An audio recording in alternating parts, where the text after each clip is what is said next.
3 fois par semaine et pour le plaisir, Jeff Hinkle prend les commandes de son avion privé. Ça se passe bien pour moi. Et oui, peut-être bien que je fais partie des riches. Cet entrepreneur a revendu il y a 10 ans sa première société informatique pour 55 millions de dollars. Il a voté Donald Trump en 2016. Je savais qu'avec lui, ce serait bon pour les affaires.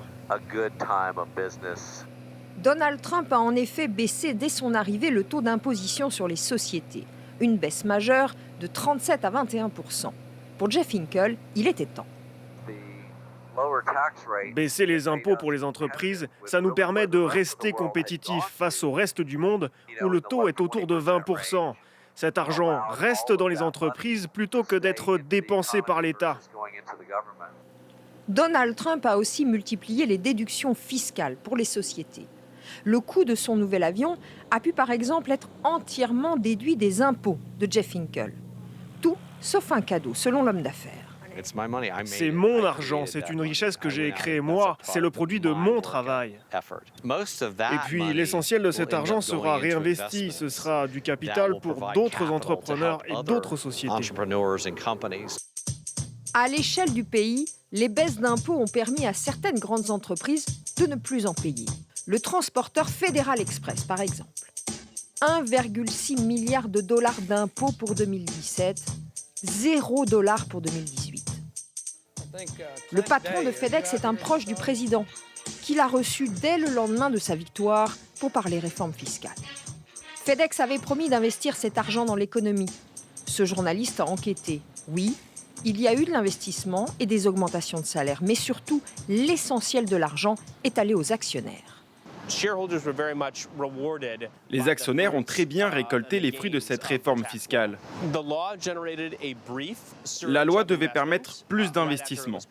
Il y en a eu un peu la première année, mais ils ont chuté très vite. Globalement, ces baisses d'impôts n'ont pas eu d'impact sur l'économie en général. La réforme fiscale de Donald Trump a aussi fait des gagnants dans les banlieues américaines délaissées. Gastonia, près de Charlotte. Une ville textile jusque dans les années 80.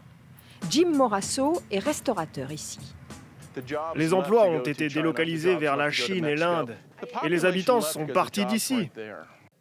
Pour revitaliser les villes comme Gastonia, l'administration Trump les a déclarées zones franches il y a 4 ans. Un dispositif qui a décidé Jim Morasso à investir. Cet espace va être transformé en galerie d'art et en boulangerie.